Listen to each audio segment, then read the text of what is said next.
My name is Wendy, and in my late 20s, I found myself working as a phlebotomist in a small, rural hospital tucked deep in the forested mountains of Colorado, surrounded by towering firs, jagged boulders, and winding creeks. The hospital, which I'll keep nameless for legal reasons, was decommissioned in 2020 after years of serving a dwindling population.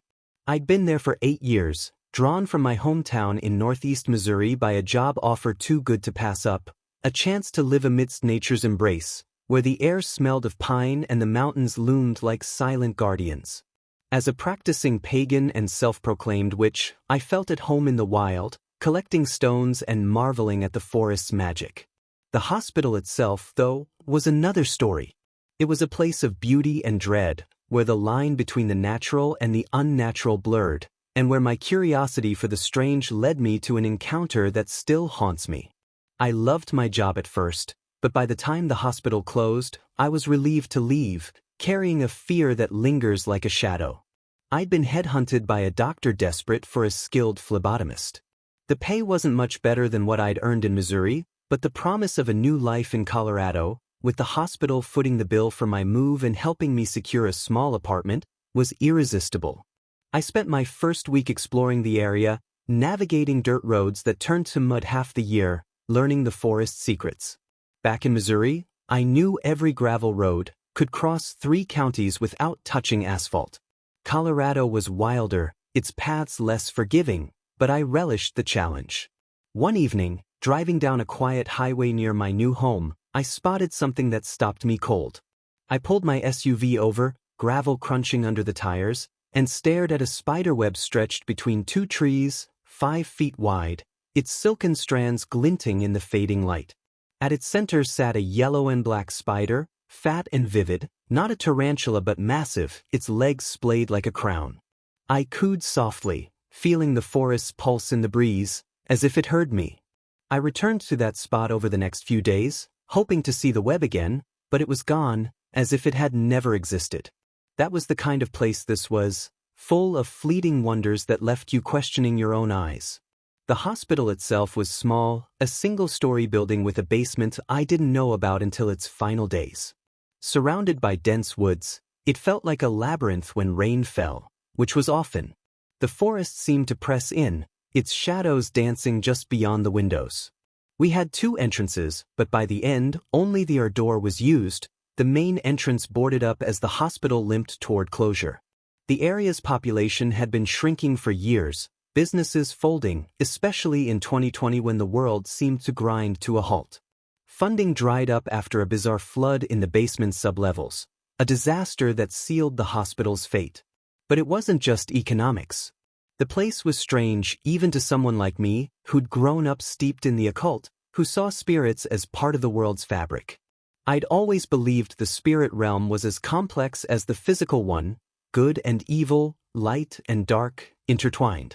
The hospital, though, felt like it held something older, something that didn't care about my beliefs. At first, I was enchanted. Spring brought a lushness that made the woods feel like a fey realm, all green and vibrant, with creeks singing over smooth stones I'd pocket for my collection.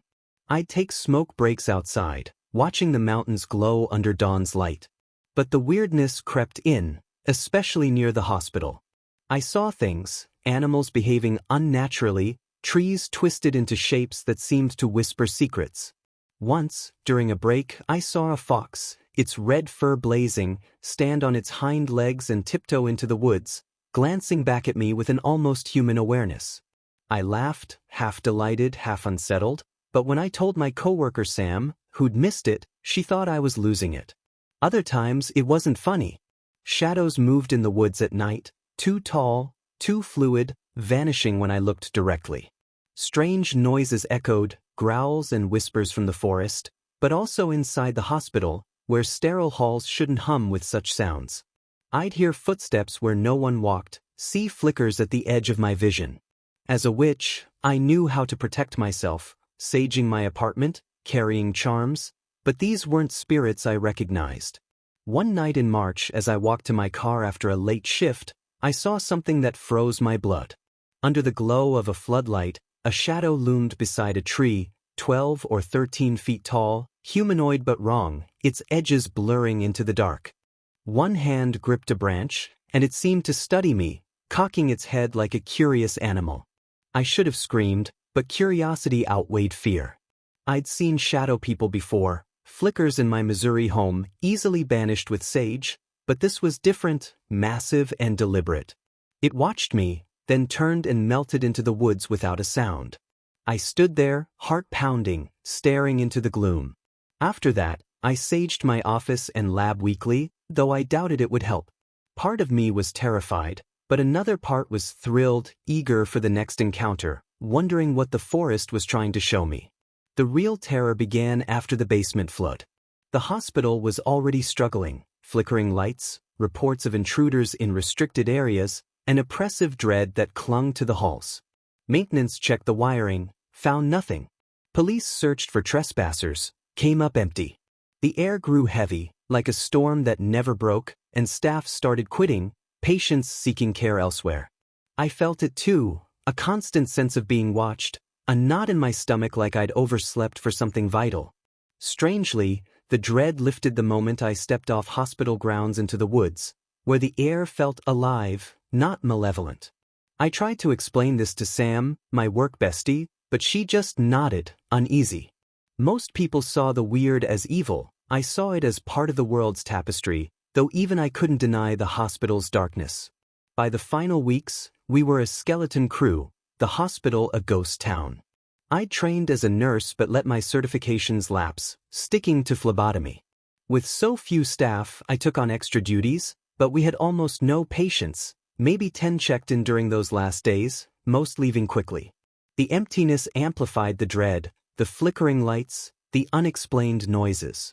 It felt like a liminal space, a place between worlds. Then came the night that broke us. I was outside with Sam, smoking and chatting about the basement sublevels, which I'd just learned existed. She'd gone down once, dropping off a file to radiology, and felt such a bad vibe she turned back. Our talk was cut short when a black bear rounded the corner near the door. Sam bolted inside, but I watched, entranced. The bear sniffed the air, then locked eyes with me, its gaze heavy with intent. I wanted to approach, to touch its fur, but Dr. Credu, my boss, called me from their entrance, his face pale. He needed me inside, now. When I looked back, the bear was gone, vanished without a trace. Inside, the remaining staff, about a dozen of us, gathered in the ER. Our only patient, Tom, a man with cellulitis, was missing. Dr. Credu ordered a search before calling the police. I volunteered to check outside, circling the building, half expecting to see the bear again. Nothing. As I passed the spot where I'd seen the shadow figure, a sudden urge hit me, not fear, but a need to get inside, like something terrible was coming. The woods seemed to pulse, shadows dancing, urging me on. Back in there, it was empty, everyone scattered. Restless, I thought of the sublevels, the bear's gaze flashing in my mind. I sprinted to the radiology stairs, descending into a dim, deserted lab. A noise came from a side door, revealing another staircase. The dread I'd felt upstairs was nothing compared to this. It was thick, suffocating, like wading through tar. I clutched the butterfly knife in my pocket but didn't draw it, reminding myself I was searching for a sick man. At the bottom, a pristine white corridor stretched before me, its cleanliness jarring against the stagnant, ankle-deep water on the floor. Heavy metal doors lined the hall, marked with numbers starting at 4. A banging echoed from 451. I pushed it open, water sloshing, and gasped. The room was charred, walls black with soot, reeking of sulfur and melted plastic. Only a metal table and file cabinet stood intact. Tom, in his hospital gown, stood across the room, slamming a fire extinguisher against another metal door, his movements mechanical, trance-like. I shouted, but he didn't stop. I tried to grab the extinguisher, he didn't flinch. Desperate, I slapped him hard. He dropped the extinguisher, blinking like he'd woken from a dream, pain flooding back as he clutched his swollen leg. As I helped him up, my hand brushed the door, scorching hot. Then a voice, raspy and deep, echoed in my skull, "Open the door." It was a command, pulling at my will, but I resisted, dragging Tom toward the exit. A scream erupted behind us, raw and hellish, as the door to 451 slammed shut. I nearly lost control of my bladder but kept moving, Tom whimpering, the water stinging his infected leg. The screaming followed, joined by pounding, like something was trying to break free. At the stairwell, I saw Dr. Credo, Sam, and others at the top, wide-eyed. They'd heard it too. We got Tom upstairs, Tony carrying him to the main floor. No one spoke of the noise, but they'd all seen someone head downstairs, assuming it was Tom. Dr. Credo decided to transfer him to an urgent care clinic an hour away. We cleaned him up, started 4 antibiotics, and loaded him into an ambulance. The rest of us shut down the hospital systems and fled in our cars, the screaming echoing until we hit the main road. I glanced back and saw the bear, its eyes locked on mine, a silent guardian. I knew it had guided me, warned me. Later, I returned to the woods, not the hospital grounds, to leave an offering of stones and herbs, thanking the forest's spirits. I never stepped foot on that property again, afraid I'd hear that voice, feel that pull to open the door. Back in Missouri, I work at my old hospital, life calm but haunted. The door in room 451 burns in my mind, not with wonder but terror. I hear the screaming when I close my eyes, and I know, deep down, that I was meant to find Tom, to stop him. Anyone else would have opened that door, and whatever was behind it, something ancient, something hungry, would have been free. I don't know what they researched in those sublevels, but it wasn't medicine. It was something else, something that should have stayed locked away.